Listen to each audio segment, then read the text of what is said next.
믿습니다. 나는 그의 유일하신 아들 우리 주 예수 그리스도를 믿습니다.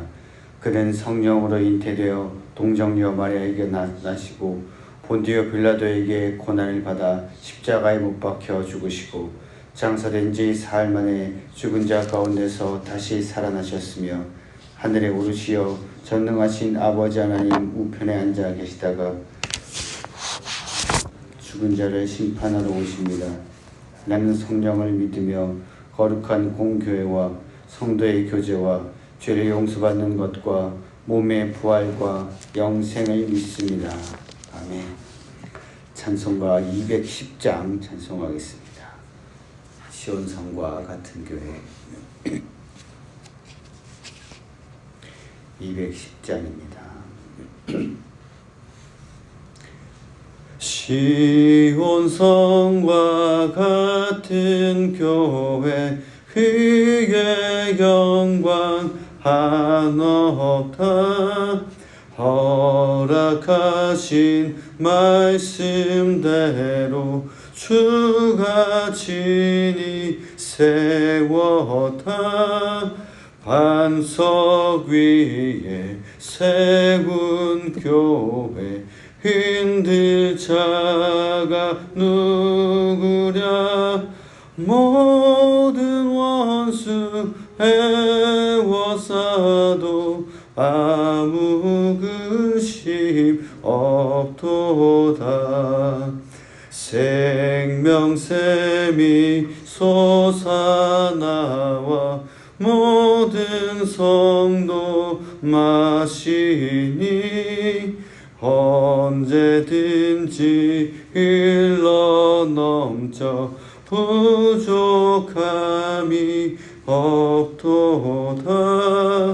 이런 물이 흘러가니 목마를 자 누구랴. 주의 은혜 풍족하여 넘치고 또 넘친다.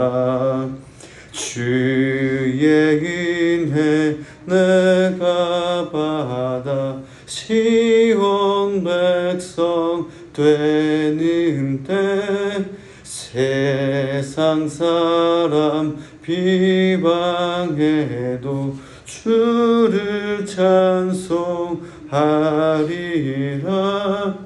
세상 헛된 모든 영광 아침 안개 같으나 주의 자녀 받을 복은 영원 무궁하도다.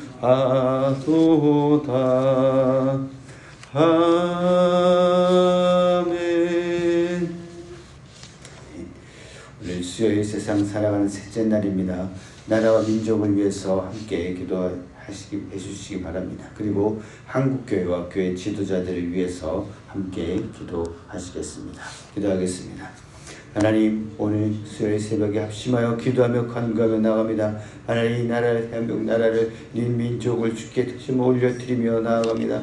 하나님, 정치 영역 가운데 하나님 공의가 바로 설 수 있도록 인도하여 주시고, 정치 지도자들 가운데 그들이 말하고 행한 대로, 하나님 말한 대로 하나님 나라 백성들을 위해서, 민족들을 위해서 우선순위를 두고 모든 정책들과 정치 하나님 모든 또 활동들을 하며 나아갈 수 있도록 하나님이 세우신 하나님 목적을 다시 한번 생각하며 나를 위해서 봉사하는 자로서의 하나님 자세로 나아갈 수 있도록 인도하여 주시고, 하나님 여러 가지 갈라지고 나눠져 있는 정치 영역들 가운데 하나님 정의와 공의가 바로 서고 나아갈 수 있도록 인도하여 주시옵소서. 경제 영역 가운데 하나님께서 함께하여 주셔서 회복되게 하여 주셔서 하나님 여러 가지 경제 부분에서 회복되어져 다양한 부분들에게 잘 회복되어 좀 나갈 수 있도록 우리나라의 여러 가지 영역들과 교육의 영역들과 하나님 문화의 영역들과 하나님 젊은 청년들은 각 세대까지 하나님 필요들이 있습니다. 나라의 궁극의 영향이 있어서 바로 세워질 때 부분들이 바로 세워질 수 있도록 인도하여 주시옵소서. 하나님, 그리고 하나님 민족들 불쌍히 해주시고 하나님 우리 민족이 다시 한번 하나님 올바른 하나님 믿음 안에서 바로 서는 민족들이 될 수 있도록 특별히 한국교회를 긍휼히 여기시고 지켜 보호하여 주셔서 하나님 가장 기본 바로 서고 나아갈 수 있도록 인도하여 주시옵소서. 하나님 한국교회 성도들이 말씀과 기도에 바로 서게 하여 주시고 올바른 말씀 선포가 이루어지게 하여 주시고 하나님 바로 서고 나아갈 수 있는 하나님 목회가 될 수 있도록 또 한국교회 지도자들을 기억하여 주시고 하나님 목회자들 하나님 임직 중직자들 기억하여 주시고 하나님 장로들과 원사님들과 선수자님들 하나님 바로 서고 나아갈 수 있도록 인도하여 주시옵소서. 하나님 생각교회 하나님 이번 주간에 하나님 임직자들이 있습니다. 장로님 두 분과 원사님 세워주고 나오고 있습니다. 하나님 그들 가운데 하나님 올바른 믿음과 하나님 주시고 충만케 성령 충만케 인도하여 주시옵소서. 감사를 드리며 이 모든 말씀 예수님의 이름으로 기도합니다. 오늘 함께 볼 하나님 말씀 마태복음 6장입니다.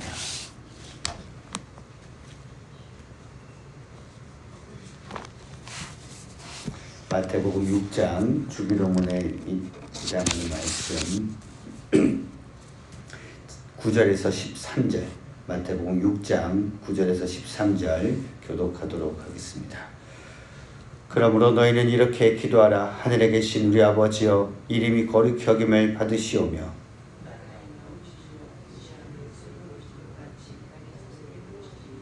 오늘 우리에게 일용할 양식을 주시옵고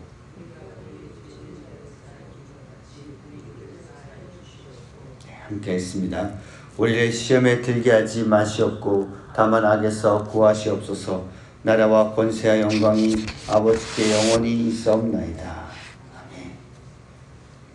오늘 주기도문에 대해서 우리가 네 번째 나누고 있습니다.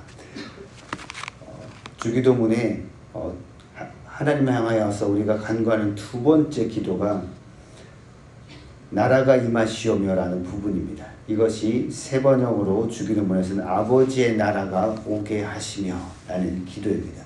예수님이 우리에게 너희가 이렇게 기도하라 라고 가르쳐 주신 두 번째 부분이 하나님 나라가 오늘 임하게 해달라고 기도하라 라고 우리에게 가르쳐 주셨습니다. 예수님이 이렇게 기도만 가르쳐 주신 것이 아니라 마가복음에서는 복음을 선포하실 때 하나님 나라가 가까이 왔으니 회개하고 복음을 믿으라 라고 말씀하셨습니다. 그만큼 하나님 나라가 예수님에게 아주 중요합니다. 성경은 그 하나님 나라가 죽으면 가는 그 천국을 말하는 것뿐만 아니라 그것과 함께 오늘 우리의 삶 속에서 경험할 수 있는 하나님의 나라에 대해서 예수님은 많이 선포하셨습니다. 하나님 나라라고 하는 것을 예수님이 가르치기 시작한 당시의 상황을 살펴볼 필요가 있습니다. 예수님 당시의 사람들은 나라라고 하면 그들이 생각하게 됐던 그 개념이 있습니다. 그 당시에 이스라엘을 다스리고 있던 나라는 이스라엘 나라가 아니라 로마라는 나라였습니다. 이제까지 세계 역사에 등장했던 많은 제국들이 있습니다. 근데 그 제국들 가운데 로마 제국을 능가할 만한 그 힘을 가진 나라는 없습니다. 로마의 평화라는 말이 있습니다. 모든 길은 로마로 통한다 라는 말도 있습니다. 그런 이 말에 숨겨진 다른 의미가 있습니다. 로마의 평화라고 하면 로마 시대 때 정말로 태평성대 정말로 평안한 평화가 다 이루어졌던 나라라고 생각할 수 있지만 다른 의미가 있습니다. 로마의 평화는 로마가 당시에 여러 가지 구역으로 나눠져 있었습니다. 내전을 통해서 옥타비우스라는 사람이 제국을 통일합니다. 그때는 그 나라의 영역이 크진 않았습니다. 그러나 제국을 통일할 뿐만 아니라 계속해서 정복 전쟁을 해나가면서 로마가 엄청난 힘을 가지게 됩니다. 그래서 어떤 나라도 로마가 침입해오면 전쟁을 하지 않고 그냥 항복해버린 나라들이 많습니다. 그리고 로마는 그 나라의 문화를 대부분 많이 인정해주고 자치권을 인정해주고 세금을 내라 라고 하는 정책으로 나라가 엄청나게 많이 퍼져 나아갑니다. 그래서 주변의 나라들이 로마에 대항해서 전쟁을 일으킬 염두를 내지 못합니다. 이것이 전쟁이 없는 로마의 평화시대라고 그들은 얘기했습니다. 그들의 힘이 너무 강해서 아무도 대항할 엄두를 못 낸다. 이것이 로마의 허구의 평화였습니다. 소수의 사람만 그런 평화는 소수의 사람만 행복하고 다수의 대부분의 사람은 불행한 평화였습니다.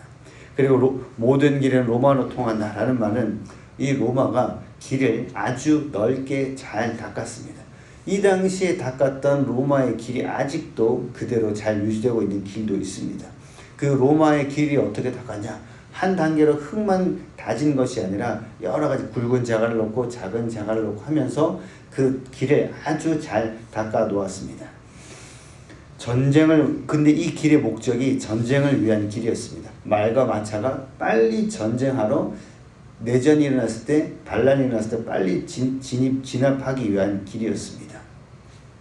당시에는 여러 가지 길을 걸어갈 때 강이 있으면 얕은 곳으로 가고 산이 있으면 돌아가야 합니다. 그러나 그 당시에 로마는 산을 돌아가지 않고 산을 깎아버렸습니다. 그래서 그런 모습들이 자연을 정복하는 모습처럼 보입니다. 전쟁을 하고 식민지에서 착취한 것들을 빨리 가져오기 위해서 길을 더 잘 닦았던 것입니다. 전 세계에서 뺏어온 그 물건들, 그런 것들을 로마로 다 가지고 옵니다. 로마의 시민들은 행복하지만 이것을 유지하기 위해서 전 세계에서 가지고 온 여러 가지 물건들을 가져올 뿐만 아니라 사람들도 노예로 데리고 옵니다. 그러면 그 사람들은 노예로서 로마를 지탱하고 있지만 로마의 소수의 시민들만 행복한 나라였습니다. 이 방식을 유지하기 위해서 너무 많은 사람들이 고통을 당하고 있는 시대였습니다. 로마는 이런 동시에 사람들의 눈에는 좋아 보였습니다. 매력적으로 보였습니다. 길이 잘 닦여져 있는 곳의 마지막은 모든 그 로마의 도시에 들어간 입구에는 개선문이 있었습니다. 거기는 누구나 부러워할 만한 그런 것들이 많이 있었습니다. 목욕시설도 잘 돼 있고 신전이나 극장도 있었고 아주 문화적인 모습들을 많이 보여줍니다. 그러나 로마 시민만 이것을 누리고 있었습니다. 많은 사람들이 나도 저기에 속했으면 좋겠다 라고 생각을 합니다. 나도 저런 삶을 살았으면 좋겠다 라는 생각을 합니다. 그래서 많은 사람들이 로마에 착취를 당하면서 로마에 동화되기 시작한 그런 나라였습니다. 그런 세계 속에서 예수님이 오셔서 하나님 나라를 선포하신 것입니다. 하나님 나라는 로마의 그런 폭력의 두려움이 아니라 폭력이 아닌 평화의 나라였습니다. 나눔과 사랑과 돌봄과 섬김과 배려를 말씀하신 나라입니다. 로마 황제와 로마 문명이 지배하는 그 세상에서 사람들은 그것을 어느 순간인가 당연하게 받아들이기 시작합니다. 이게 우리의 운명이다. 우리 팔자다. 그런데 예수님은 오셔서 아니다. 너희가 지금 받고 있는 그 학대나 그런 대우가 당연한 것이 아니다. 너희는 소중한 사람이다. 라고 말씀하십니다. 하나님 나라 운동은 당연한 세계를 낯설게 보게 하는 그런 예수님이 가르침이 있었습니다. 신앙생활을 한다는 것은 질문해야 합니다. 기본적인 것이라도 다시 한번 생각하고 질문할 필요가 있습니다. 신앙생활에서도 중요한 것은 의심하고 질문할 줄 알아야 합니다. 하나님 나라라는 것은 힘센 자가 힘없는 자를 지배하고 억압하는 이것이 당연한 것이 아니다. 그 세상은 잘못된 세상이다. 그런 세상은 바른 것이 아니다. 예수님이 하나님 나라를 말씀하시고 그들에게 다시 한번 일깨워 주셨습니다. 그리고 하나님 나라를 예수님이 설명하실 때 비유를 통해서 많이 말씀하셨는데 그 중에 한 마리 잃어버린 양의 비유가 있습니다. 100마리 양이 있는데 한 마리가 잃어버렸을 때 목자가 어떻게 하냐 라는 것이 예수님 말씀하신 하나님 나라를 잘 나타내주는 그 비유입니다. 천국의 삶의 방식에 이 잃어버린 양의 비유가 잘 나타나 있습니다. 잃어버린 양의 비유를 여러분 생각해 보시면 100마리 양이 있는데 한 마리 양을 잃어버립니다. 오늘날의 대부분의 사회에서는 로마 시대도 그랬을 것입니다. 100마리 양을 유지하는 것이 중요하니까 한 마리 양은 그냥 잃어버린 채로 내버려두는 사회였습니다. 이 잃어버린 양의 초점은 한 마리 양의 초점이 있습니다. 가장 작은 이들에 대한 배려입니다. 살다 보면 이런 경우가 많습니다. 많은 그룹이 사람들이 함께 있을 때 누군가가 한 명이 잘못해서 불편해지면 쟤 왜 저러냐고 사람들은 그렇게 얘기합니다. 그런데 나중에 내가 잘못해서 내가 아파서 내가 뒤처졌을 때 그 때문에 모두가 기다리고 어려움을 겪으면 내가 미안하기도 하지만 사람들이 너그럽게 용납해 주었으면 하는 마음이 생기게 됩니다. 잃어버린 한 마리 양, 그리고 나머지 99마리는 모두 우리가 속해 있는 상황입니다.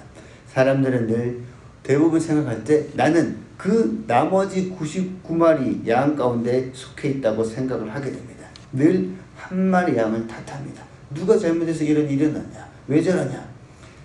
쟤 때문에 너무 불편하다. 그런데 우리도 누구라도 그 잃어버린 양의 상황에 있을 수 있습니다. 예배 시간에 예배를 드리는데 중요한 예배 정말 순간인데 핸드폰이 누군가 울려요. 그러면 우리는 금방 또 끄지 못합니다. 이렇게 막 소리가 계속 납니다. 그러면 우리가 가만히 있다가도 누군가 좀 핸드폰을 끄지라고 생각합니다. 그런데 보니까 계속 소리가 안 꺼져요. 내 핸드폰에서 울리네. 그랬을 때 우리 상황이 어떻겠습니까? 정죄하는 시선이 아이고 좀 여러분 죄송합니다 라는 상황으로 바뀌게 될 겁니다. 누구라도 그런 상황에 당할 수가 있습니다. 어떤 큰 교회 정말로 유명한 부흥 강사 목사님이 있습니다. 총회에서 일을 하셨던 분인데 본인의 고백입니다. 예배 시간에 핸드폰 울며 그렇게 화를 내고 절대 그렇지 못하게 했던 본인의 교회에서 했었다고 합니다. 그래서 핸드폰 울리면 자기는 도저히 용납할 수가 없다. 항상 이렇게 설교했었던 분인데 이분이 총회장으로서 회의를 집례하고 있는데 핸드폰이 울렸는데 그 자리에서 생중계가 되고 있는 자리에서 자기 품 안에 있는 핸드폰이 울렸던 거예요. 그 경험 이후로 본인은 예배당에서 핸드폰이 울렸을 때 너그럽게 괜찮습니다. 끄십시오 라고 하셨다라고 합니다. 누구라도 그런 상황에 처할 수 있습니다. 우리를 그 잃어버린 양의 상황에 놓아보아야 합니다. 99마리가 목자와 함께 저쪽으로 가버렸습니다. 자기는 어느 순간인가 뒤쳐져 있습니다. 무섭고 밤이 되고 짐승의 울음소리가 들리고 가시 덤불에 긁혔습니다. 이 양은 무슨 생각을 하겠습니까? 목자여 제발 나를 포기하지 말고 끝까지 나를 찾아주십시오 라고 할 것입니다. 천국의 삶의 방식은 가장 고통받고 있는 사람의 마음을 헤아리는 것입니다. 하나님 나라를 장소로 우리는 생각하는 경우가 많습니다. 하나님 나라를 정확하게 번역하면 하나님의 통치, 다스림입니다. 하나님이 내 삶 속에 오셔서 내 마음속에 주인이 되셔서 내 마음을 통치하고 다스리기 시작할 때 이때 우리는 하나님 나라가 내 속에 이루어졌다 할 수 있습니다. 그리고 내 내면에만 하나님 나라가 있다면 이것은 너무 개인적인 것입니다. 내 마음 안에 하나님 나라가 있어서 내가 예배하면서 평안이 있을 때 우리는 주변에 누군가가 고통당하는 사람이 있다면 그를 돌아보게 되는 것이 당연한 것입니다. 주변은 여전히 고통받고 있는데 나만 좋으면 여기가 천국이다 라고 하는 것은 뭔가 맞지 않습니다. 그래서 하나님 나라가 너희 속에 있다고 할 때 이 사람들 관계 가운데 사귐의 중심 가운데 하나님의 마음이 임했을 때 누군가 낙심하고 고통받을 때 그 사람 때문에 힘들어할 수도 있지만 그 사람의 고통을 우리가 눈을 들어서 안고 갈 때 그를 회복시키고 나갈 때 그 관계 가운데 그 상황 가운데 하나님 나라가 임하는 것입니다. 그런데 우리 마음속에서는 계속 불편함이 있습니다. 내가 이 상황에서 내가 하나님 나라를 계속 누리고 싶은데 고통받고 있는 사람들을 보면 그 마음을 계속 그 관계를 끊고 싶은 마음이 우리 안에 있습니다. 우리 안에 그런 전적인 하나님의 통치를 거절하는 마음이 이기적인 마음이 계속 일어납니다. 하나님 통치에 저항하는 것들을 발견하고 계속해서 우리 마음을 새롭게 하는 것이 필요합니다. 어린 왕자라는 소설을 여러분 다 들어보시고 읽어보셨을 것입니다. 어린 왕자가 조그마한 별에 있습니다. 자기가 소유한 조그마한 별입니다. 근데 거기서 분화구가 계속해서 한 번씩 그 화산이 폭발하려고 합니다. 그때 화산 폭발하지 않게 달래면서 청소를 합니다. 그리고 또 이 별이 조그만한데 큰 아프리카에 있는 바오밥 나무라는 것이 그곳에 씨앗이 심겨져 있습니다. 뿌리가 내리면 그 별이 부서질 수 있기 때문에 싹이 나오면 매일매일 그 싹을 뽑아줘야 합니다. 이것처럼 우리 마음도 어린 왕자의 별과 같습니다. 어제 은혜를 받았다 하더라도 오늘 우리는 잘못된 욕심과 욕망이라는 분화구가 언제 터질지 모릅니다. 하나님의 말씀으로 자꾸 닦아내야 됩니다. 이것이 기도입니다. 하나님 나라를 믿고 사모하는 우리는 하나님 나라를 가로막는 어떤 그 다른 세력들의 다른 사탄과 같은 사탄의 그 세력에 저항할 수 있어야 됩니다. 예수님은 그래서 모든 그 억압과 잘못된 것들에 눌린 병든 사람들을 고쳐주셨고, 귀신에 들려 시달리는 사람들에게 귀신을 내쫓아 주었고, 자기의 생을 포기하려는 사람에게는 너는 소중하다 라고 하면서 그 속에 하나님의 통치가 임하게 하셨습니다. 하나님 나라는 나만의 행복이 아니라 함께 살아가는 그 행복한 세상을 꿈꿀 수 있을 때 그 나라가 우리에게 임하는 것입니다. 그래서 주기도문에 너희가 매일 이렇게 기도하라, 예수님이 가르치신 그 기도, 두 번째 기도, 하나님 나라가 임하게 하소서라고 기도할 때 그 하나님 나라는 죽어서 가는 그 천국뿐만 아니라 오늘 우리가 삶의 방식으로 선택해야 하는 것임을 우리가 기억하십시다. 예수 그리스도의 마음이 있는 곳에 하나님 나라가 시작이 됩니다. 작은 순종과 섬김으로 하나님 나라가 나를 통해 임하게 하시옵소서라는 기도가 우리 포함되어 있던 것을 기억하면서 기도하며 나아가십시다. 그래서 하나님 나라는 오늘 이 자리에서 내 마음속에서 시작되는 것임을 기억하며 오늘 하루를 살아가십시다. 기도하겠습니다. 하나님, 저희의 힘듦과 짐뿐만 아니라 우리를 통해서 이 상태의 이런 우리를 통해서 하실 수 있는 하나님의 일들을 우리가 기억하며 나아갑니다. 오늘 이 땅 가운데서 주님 하나님 나라가 임하게 하여 주시옵소서, 임하시옵소서 할 때 나를 통해서 하나님 나라가 이곳 가운데, 이 관계 가운데, 우리 가운데 임하게 하시옵소서라는 기도를 기억하며 나아갈 수 있도록 인도하여 주시옵소서. 감사를 드리며 예수님 이름으로 기도합니다.